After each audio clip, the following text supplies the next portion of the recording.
Então, pessoal, adivinha o que aconteceu? Claro que teve uma parada na estrada, né? Eu vou dizer, eu sou a campeã, parece que é a chamariz. Mas enfim.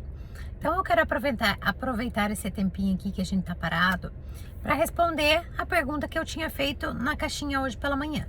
Então, se vocês tinham algumas dúvidas de químicos, eu vi que muita gente tem, então eu vou responder tudo isso num vídeo só. Quando a gente é nomeado para uma perícia de agentes químicos, especialmente aqueles que têm limite de tolerância de acordo com a NR15, seja poeira mineral, seja o anexo 11, nós temos que realizar avaliações quantitativas.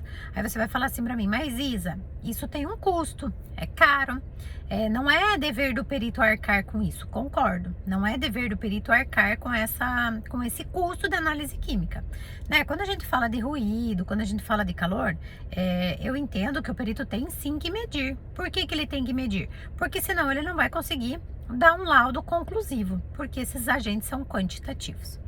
Então, com agentes químicos, funciona da mesma forma. Se você não tem como medir os quantitativos, você não tem como dar um laudo conclusivo, concorda? Qual que é? Primeiro, o papel do perito é ser imparcial e apresentar um laudo conclusivo. Se ele não apresenta um laudo conclusivo, é possível que o juiz não aceite o laudo do perito, não pague a tua perícia e até possa te destituir da vara do trabalho. Então, o que eu faço, né, que tem funcionado muito bem?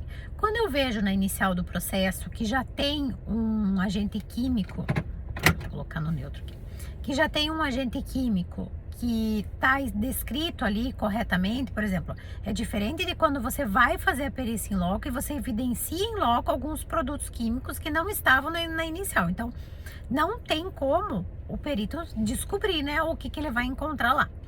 Então, quando na inicial do processo já é uma inicial bem feita, por isso que eu falo assim da importância de uma inicial bem feita, que é aqui que os assistentes técnicos ganham os advogados, ele já peticiona falando sobre a exposição do químico. Então, a perícia de hoje, ela é uma perícia de agentes químicos, especialmente a sílica livre cristalizada.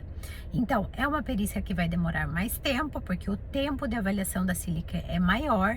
Então, uma perícia que dura em torno 1 hora e meia. Hoje, a minha perícia vai durar pelo menos umas 4 horas.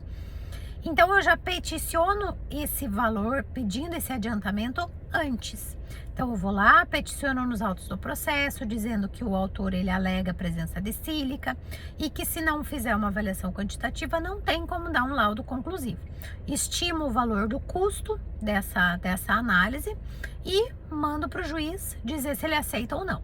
Quando o juiz defere, eu já peço, né, ali junto naquele requerimento, eu já peço para o juiz arbitrar e colocar os meus honorários prévios. Para quê? Para custeio dessas análises. Então, eu tenho que pedir o amostrador, eu tenho mais tempo, eu tenho deslocamento, enfim. E sempre funciona, tá? Então, eu sempre consegui dessa forma fazer as avaliações quantitativas. Porque senão, o que acontece? O perito vai em loco, ele já sabe, vamos supor que eu não vou fazer a quantitativa. Então, eu vou no local, eu sei que eu tenho a sílica ali presente, mas eu não avalio ela. Então, eu só falo que ela é qualitativa, que tem ou que não tem. Que tem, porque a atividade da empresa que eu vou hoje, ela é inerente dessa questão da sílica. Então, não tem como falar que não tem, porque tem. E, então, como que você vai colocar uma conclusão no teu laudo se única e exclusivamente o pedido era sobre esse? Então, eu sempre tenho dado certo. Eu explico, né? Já expliquei isso diretamente para o diretor da vara. Falo, olha, eu preciso do adiantamento, porque senão não tem. Então, assim, fazer a medição, o equipamento por minha conta, né? A bomba de amostragem minha, o calibrador de bomba meu. Agora, a análise em si era dever da empresa ter analisado. Se a empresa não tem esse resultado, cabe a nós, peritos judiciais, avaliar. E a vocês, assistentes técnicos, o que vocês vão fazer? Se o perito não avaliar, impugna. Se o laudo for favorável, joia, fica quieto. Agora, se o laudo for desfavorável, aí vocês têm que impugnar. Tá bom? Então, fica essa dica aí. Sempre pede o adiantamento antes, peticiona no processo, né? Estima o valor do custo dessa análise. E aí, vocês já vão para a perícia e resolvem tudo de uma vez só. Eu sempre faço isso por dois motivos. Uma, pelo laudo conclusivo, e a outra é porque as perícias que eu faço normalmente, que eu atendo duas varas. Então a vara da outra cidade, ela fica às vezes a 100, 80 km da onde eu moro. Então, imagina eu ir lá e ter que voltar, né? Se eu não avaliei isso antes, vai ficar por minha conta o custo. A partir do momento que se identifica antes, aí você já consegue resolver todos os problemas de uma vez só.